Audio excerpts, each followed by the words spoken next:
Magandang araw sa inyong lahat mga bro. Tama-tama, meron tayong pinapalitan dito na isang Suzuki Raider G115. So, meron kasi nagtanong sa atin kung paano daw magpalit ng clutch lining. Ayan, so mag-share tayo ng kaunting idea para dun sa mga naka Suzuki Raider J115. Paano magpalit ng clutch lining ng Suzuki Raider J115. Yan mga bro, bago po natin umpisan yung ating video, yung magbago pa lang dito sa ating channel, huwag niyo pong kalimutan mag-subscribe para po lagi kayong updated pag mayroon po tayong mga panibagong videos na mga i-upload.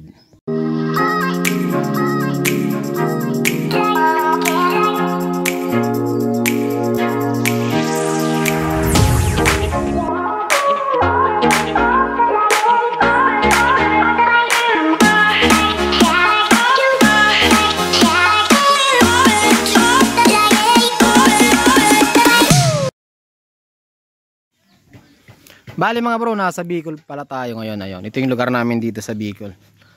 Ayan, ito yung lugar namin dito sa Bicol. Meron pa tayong inaayos na Rouser 180 mga bro, pero marami na tayong video niyan, ano. So dito muna tayo sa Suzuki Raider J. Kung napapansin nyo, or kung mapapansin nyo mga bro, nakakalas na po siya, ano. So napakadali lang din naman ito mga bro, pag magpapalit kayo ng clutch lining. So tuturo ko na lang sa inyo, ang kailangan nyo tanggalin is yung center stand. Yung footrest. Okay, ito wala pala siyang center stand, kaya may mga kalang siya. Tatanggalin niyo yung footrest, yung tambutso kahit wag na, tatanggalin niyo yung kicker. Okay, pag natanggal niyo yung kicker, tatanggalin niyo lahat ng bolt sa gilid. 8mm po 'yon. Pag natanggal niyo 'yon, pwede niyo nang hugutin. Syempre, maglalagay kayo ng lagayan ng langis kasi tatapon po ang langis. Or pwede naman i-drain niyo muna yung langis. Nasa sa inyo na po 'yon. Ayun, pag natanggal niyo 'yon, meron tayo ditong 19mm sa primary clutch, 19mm para sa clutch or yung ating input shaft. Ito yung papunta ng transmission na po ito mga bro, ano, shafting ng transmission. Bali dito nakakabit yung ating clutch housing. Dito naman yung ating primary clutch. Dito mga bro, meron pa tayong washer, tapos bushing, tapos clutch housing. Okay, tapos yung hub, tapos washer na malaki. Ito po yung washer niya. Bali tig-dalawa sila. So bali may dalawang magkapares na washer.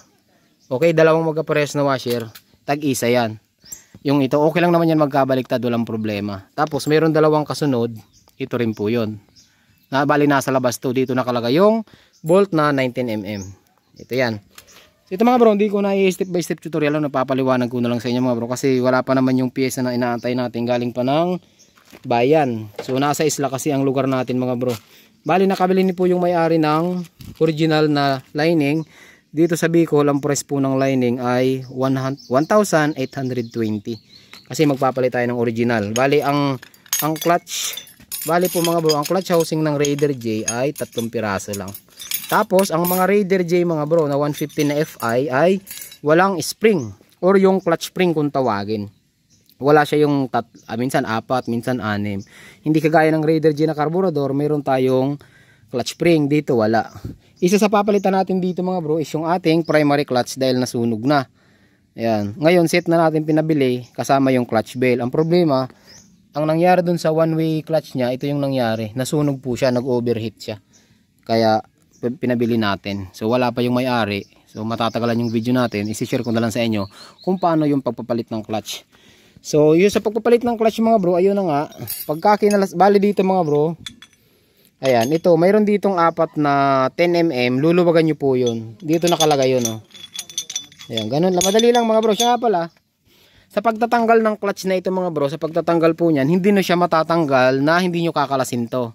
Kumbaga, sabay silang tinatanggal. Halimbawa, dito yung clutch. Halimbawa, ito halimbawa mga bro, dito yung clutch nakalagay, ano? Okay, dito nakalagay yung clutch. Hindi nyo matatanggal tong clutch housing na hindi nyo kinakalas tong primary. So kailangan sabay nyo siyang bubunutin. Okay?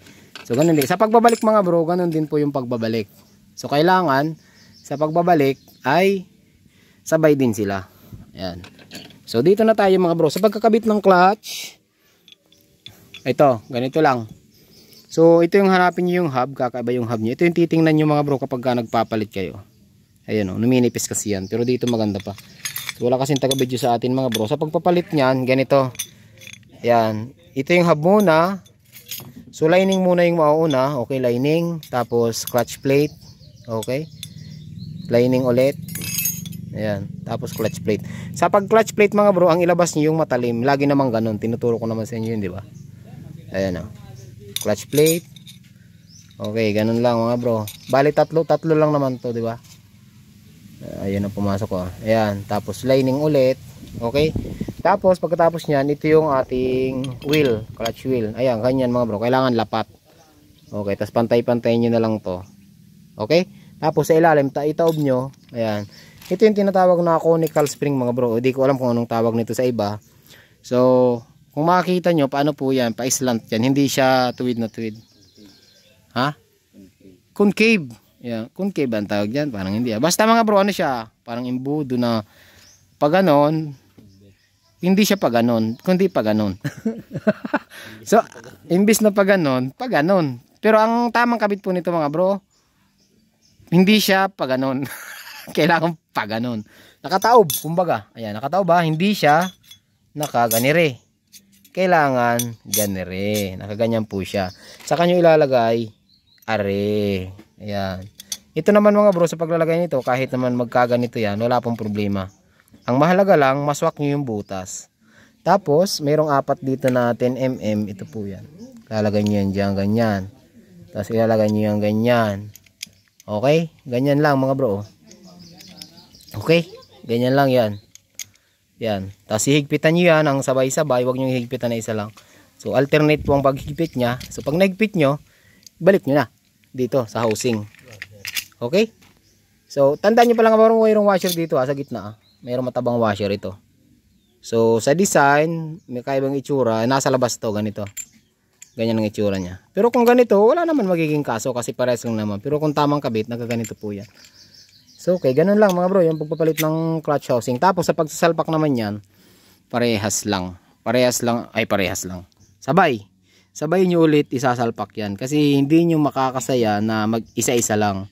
Kasi yung primary natin, dala-dala kasi mga bro na may-ari. Ginagawang sample pa. Sample kasi mga bro, kasi hindi daw binibigyan kapag kawalan sample.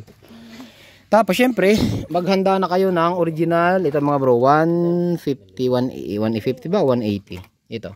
Ang price ng clutch gasket. Ewan ko lang sa ibang lugar mga bro. Pero nasa Bicol po kasi tayo. Yan yung presyo niya. So, yun lang mga bro. Dali lang, di ba? Tapos ito. Ito yung ano, wala na to. So, alam ko meron na tayong tutorial nito sa YouTube. Yung, alam ko nakapagpalit na tayo nito eh. Hanapin nyo na lang mga bro. Kasi hindi nga lang detalyado yung video natin. Hindi siya detalyado yung video natin doon kasi nagmamadali tayo. Mga pangit.